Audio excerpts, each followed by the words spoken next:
नमस्कार. चला तर आज जाणून घेऊया सातबारा विषयीची थोडीशी जास्त माहिती. सातबारा उतारा हा जमिनीचा जो मालकी हक्क असतो किंवा ज्या माणसाच्या ताब्यात असते त्याच्या बाबतचा एक आरसा असतं असं आपण म्हणलं तरी चालू शकेल. आरसा असं मी का म्हटलं तर आरशामध्ये आपल्याला जे दिसतं आपण म्हणतो ना की आरसा हे प्रतिबिंब असतं. तर प्रतिबिंब हे बऱ्याचदा बऱ्याच गोष्टी आपल्याला सांगतं. पण काही काही गोष्टी अशा असतात की ज्या प्रतिबिंबामध्ये आपल्याला दिसत नाही. आणि म्हणून मी म्हणलं की सातबाऱ्याला आपण आरसा म्हणूया. आरसा म्हणजे बऱ्याच गोष्टी आपल्याला दिसतात त्याच्यामधनं जमिनीच्या मालकी हक्काविषयी, जमिनीच्या प्रकाराविषयी. मात्र थोड्याशा काही गोष्टी ह्या अशा असतात की ज्या सातबाऱ्याच्या पलीकडे सुद्धा असतात, ज्या ह्या आरशामध्ये आपल्याला दिसत नाहीत. आणि म्हणून मी माझ्या जुन्या व्हिडिओमध्ये असं म्हटलं होतं की फक्त सातबारा उतार्यावरती आधारित ठेवून, फक्त सातबारा उतारा पाहून कोणताही जमिनीचा व्यवहार हा करू नये. तर आज मी तुम्हाला सांगणार आहे सातबारा वाचायचा कसा. सातबारा जर तुम्ही पाहिलात तर जुना असो, ज्याला हस्तलिखित सातबारा असायचा पूर्वी, तो प्रकार असो किंवा आत्ताचा नवीन डिजिटल सातबारा, कम्प्युटराइज सातबारा असतो तो असो. त्याच्यातले जे कंटेंट्स आहेत किंवा त्याचा जो फॉर्मॅट आहे तो बऱ्यापैकी सारखा आहे.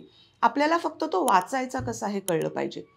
तर सातबाऱ्यावरती आपल्याला काय काय दिसतं तर सगळ्यात पहिल्यांदा आपल्याला सातबारावरती त्या गावाचं नाव लिहिलेलं असतं.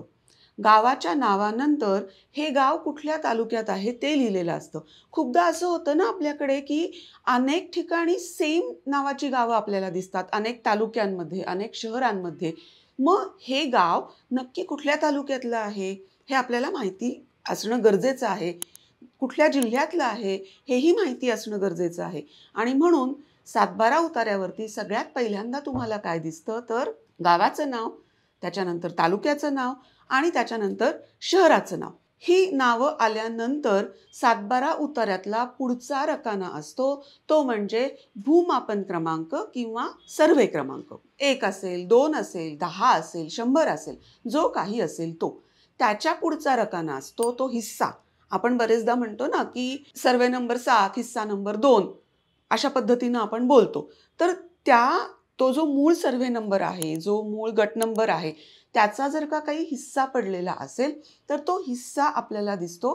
तो हिस्सा नंबर या कॉलमच्या खाली. त्याच्यानंतरचा कॉलम असतो तो धारणा प्रकार. धारणा प्रकार म्हणजे काय तर आपण जेव्हा म्हणतो की मी जमिनीचा मालक आहे त्यावेळेला आपली ही जमिनीची जी काही मालकी आहे ती पूर्णपणे आपली एकट्याची आहे का, म्हणजे त्याच्यावरती काही कुठले रिस्ट्रिक्शन्स आहेत का हे आपल्याला पाहावं लागतं. तर भूधारणा पद्धती 1 जी असते ती म्हणजे पूर्णपणे आपली जी मालकी हक्क आहे त्याच्यावरती कुठल्याही प्रकारचं रिस्ट्रिक्शन नाही असा त्याचा अर्थ असतो. भूधारणा पद्धती 2 किंवा वतनाची जागा अशा पद्धतीनं जर धारणा प्रकारामध्ये काही गोष्टी लिहिलेल्या असतील किंवा नियंत्रित सत्ता प्रकार निसप्र असं जर का लिहिलेलं असेल तर त्याच्यातून आपल्याला हे समजून घ्यावं लागेल की ही जी जागा आहे, ही जी जमीन आहे किंवा जो मालकी हक्क आहे तो मालकी हक्क हा पूर्णपणे एकट्याचा मालकी हक्क नाही, त्याच्यावरती कुठली ना कुठली तरी रिस्ट्रिक्शन्स आहेत. आणि ही रिस्ट्रिक्शन्स ही खूपदा गव्हर्नमेंटनी घालून दिलेली रिस्ट्रिक्शन्स असतात. गव्हर्नमेंटनी घालून दिलेली रिस्ट्रिक्शन्स म्हणजे काय तर आपल्याला ह्या जमिनीचा व्यवहार परमिशन शिवाय, गव्हर्नमेंटच्या योग्य त्या परमिशन शिवाय किंवा योग्य ती फॉर्मॅलिटी जी काही प्रिस्क्राईब केलेली आहे ती पार पाडल्याशिवाय आपण या जमिनीचा व्यवहार करू शकत नाही. त्यामुळे सातबारा उतार्यावरचा हा जो भूधारणा पद्धती, भूधारणा प्रकार हा जो काही कॉलम आहे, हा जो काही रकाना आहे, तो रकाना आपल्याला व्यवस्थित माहिती करून घ्यावा लागेल, व्यवस्थित तपासून घ्यावा लागेल. त्याच्यानंतरचा कॉलम असतो तो म्हणजे कब्जेदाराचं नाव किंवा कोणाच्या मालकीची ती प्रॉपर्टी आहे, कोणाच्या मालकीचा तो सातबारा आहे, ती जमीन आहे, त्यांची नावं त्याच्यामध्ये लिहिलेली असतात. मग आता एखादा सर्व्हे नंबर असतो, एखादी जमीन असते, ती एखाद्याच्या एकट्याच्या मालकीची असू शकेल. एकट्याच्या मालकीची असेल तर अर्थात त्याचं एकट्याचं नाव येईल, ज्याला आपण जॉईंट ओनरशिप म्हणतो किंवा एकत्र मालकी हक्क म्हणतो. एकापेक्षा जास्त व्यक्तींची मालकी हक्क असेल मग अशा वेळेला त्या रकान्यामध्ये 1, 2, 3, 4 जेवढ्या लोकांचा मालकी हक्क असेल तेवढ्या लोकांचं त्याच्यामध्ये नाव आपल्याला दिसेल. ह्याच रकान्यामध्ये खूपदा नावाच्या पुढे त्या माणसाचं क्षेत्र नक्की किती आहे ते लिहिलेलं असतं. जर आपल्याला हे क्षेत्र माहिती असेल, आपल्याला किंवा गव्हर्नमेंट अथॉरिटीजना हे क्षेत्र माहिती असेल, तरच अशा पद्धतीचं क्षेत्र त्या माणसाच्या नावाच्या पुढे लिहिलेलं असतं. अशा पद्धतीचं क्षेत्र जर लिहिलेलं नसेल, सामायिकात क्षेत्र असं जर का लिहिलेलं असेल, तर त्याचा अर्थ असा की त्या व्यक्तीचं एकट्याचं क्षेत्र किती आहे, त्या व्यक्तीची एकट्याची मालकी किती आहे, हे आपल्याला फक्त तो 7/12 उतारा पाहून सांगता येणार नाही. त्याची मालकी आहे, त्याचा हिस्सा आहे, पण तो किती हे आपल्याला बाकीचे कागदपत्र तपासल्याशिवाय कळणार नाही. त्याच्या व्यतिरिक्त आपल्याला 7/12 वरती म्युटेशन एंट्रीज दिसतात, ज्याला आपण मराठीमध्ये फेरफार म्हणतो. याचा अर्थ काय, तर एखाद्या व्यक्तीचं नाव आपल्याला त्या रकान्यामध्ये दिसतंय आणि त्या रकान्याच्या पुढे, त्या नावाच्या पुढे त्याच रकान्यामध्ये एक नंबर लिहिलेला असतो आणि त्या नंबरला गोल केलेला असतो. आता जो कम्प्युटराइज्ड 7/12 आहे त्याला त्या ठिकाणी आपल्याला नुसता नंबर दिसतो, त्याला आपल्याला गोल केलेलं दिसत नाही. तर हा नंबर म्हणजे काय, तर त्या माणसाचं नाव त्या 7/12ला कुठल्या फेरफार नंबरनी, कुठल्या म्युटेशन एंट्रीनी चढलं ते आपल्याला त्याच्यातनं कळतं. म्हणजे काय, तर आपल्याकडे जे रेव्हेन्यू रेकॉर्ड असतं, आपल्याकडे जे तलाठी कार्यालय असतं, त्याच्यामध्ये त्या गावातल्या सर्वच्या सर्व जमिनींची नोंद ठेवलेली असते. आधी कोणाच्या मालकीची होती, नंतर कोणाच्या मालकीची झाली, हा मालकी हक्क का बदलला. मालकी हक्क बदलण्याचे आपल्याकडे 2 प्रकार आहेत. एक म्हणजे एखादी व्यक्ती मृत होते तेव्हा त्याच्या वारसदारांना त्या प्रॉपर्टीमध्ये मालकी हक्क मिळतो, हा एक प्रकार झाला मालकी हक्क बदलण्याचा. आणि दुसरा प्रकार मालकी हक्क बदलण्याचा कुठला, तर दस्तानी, गिफ्ट डीड केली, रिलीज डीड केली, सेल डीड केली इत्यादी. तर नक्की कशा प्रकारे हा मालकी हक्क बदललेला आहे, या सगळ्याचं डिटेल डिस्क्रिप्शन जे आहे, डिटेल जी माहिती आहे ती रेव्हेन्यू रेकॉर्ड्समध्ये ठेवलेली असते.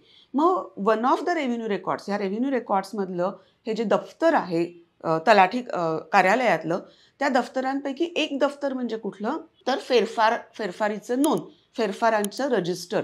या रजिस्टरमध्ये फेरफार नंबर लिहिलेला असतो आणि त्या नंबरमध्ये कुठल्या तारखेला फेरफार झाला, कोण आधी मालक होतं, आता कोण मालक झालं, हा मालकी हक्क का बदलला, हा मालकी हक्क वारसा हक्काने बदलला का कुठल्या डॉक्युमेंटनी बदलला, या सगळ्याची माहिती दिलेली असते. आणि म्हणून 7/12 मध्ये ही सगळी डिटेल माहिती लिहिणं शक्य नाही. मी मगाशी म्हटलं तसं 7/12 हा आरसा आहे. मग तिथे फक्त हा जो नंबर असतो फेरफारचा, तो नंबर लिहिलेला असतो. ह्या नंबरचं जो डिटेल्ड फेरफार आहे तो आपण काढला की आपल्याला कळतं हा मालकी हक्क कसा आला. याच्या व्यतिरिक्त 7/12 मध्ये अजून एक कॉलम असतो सगळ्यात शेवटी, आणि तिथे लिहिलेलं असतं इतर हक्क, इंग्लिशमध्ये other rights. Other rights column म्हणजे काय, तर एखादी व्यक्ती मालक आहे एखाद्या जमिनीची, मात्र त्या व्यक्तीने लोन घेतलंय.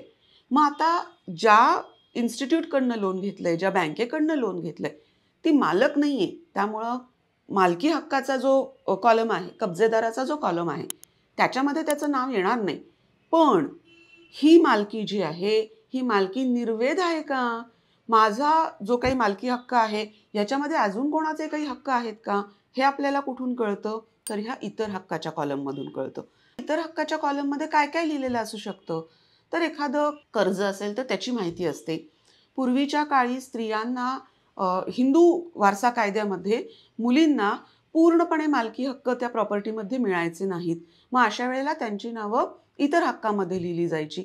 अजून काही कोणाला एखादा आपल्याला माहिती असतं ना की रस्त्याचा अधिकार दिलेला असतो वगैरे वगैरे.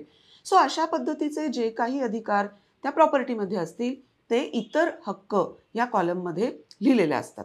7/12 मध्ये अजून एक कॉलम असतो, तो म्हणजे ही जी जमीन आहे या जमिनीचं एकूण क्षेत्र किती. एकूण क्षेत्रापैकी ही जमीन जी आहे ही शेतजमीन असेल तर आपल्याला माहिती आहे की प्रत्येक शेतजमिनीमध्ये काही वेळेला असं होतं की अख्खीच्या अख्खी शेतजमीन ही शेती करता येण्याजोगती असते.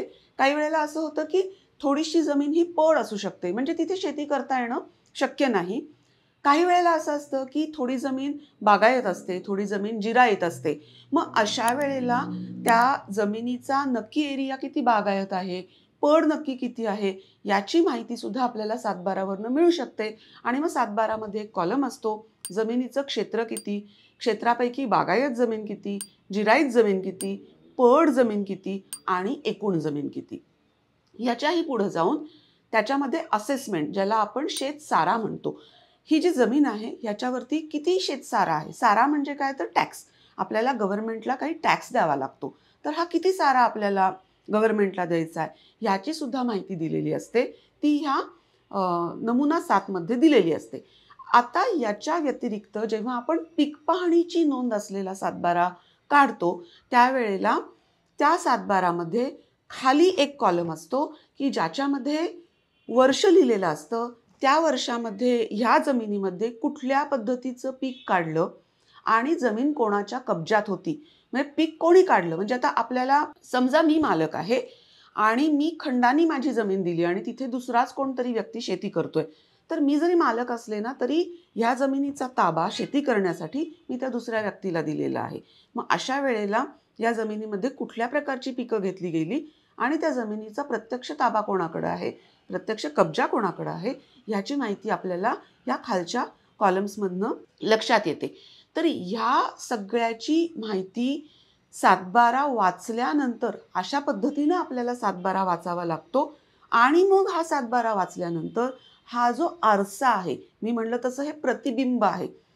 प्रतिबिंब एखाद्या गोष्टीचं इथं उमटलेलं नसेल, एखाद्या गोष्टीची माहिती इथं लिहिलेली नसेल, तर ती माहिती आपल्याला दुसऱ्या काही कागदपत्रांमधनं पाहावी लागते. पण हे दुसरे कागदपत्र कुठले पाहायचे हे आपल्याला 7/12वरनं कळतं. तर कसं कळतं, तर आपल्याला त्या फेरफार नोंदी ज्या आहेत त्या फेरफाराच्या नोंदी पाहाव्या लागतात. त्यामुळं कृपया कुठलाही जमिनीचा व्यवहार करण्याच्या अगोदर अशा पद्धतीनं हा 7/12 बघून घ्या. 7/12वरती ती जमीन कुठल्या प्रकारची आहे, शेतजमीन आहे, नॉन ॲग्रिकल्चरल आहे, कोणाच्या मालकी हक्काची आहे, मालकी हक्क कसा आहे, या सगळ्या प्रकारची आपल्याला एक बेसिक माहिती 7/12वरनं नक्की कळते. बेसिक माहिती कळत असल्यामुळं 7/12 हे नक्कीच खूप महत्त्वाचं डॉक्युमेंट आहे, खूप महत्त्वाचा दस्तऐवज आहे. मात्र हा दस्तऐवज मी परत एकदा रिपीट करते, महत्त्वाचा जरी असला तरी हा फक्त आणि फक्त मालकी हक्काचा पुरावा म्हणून आपल्याला गृहीत धरता येणार नाही.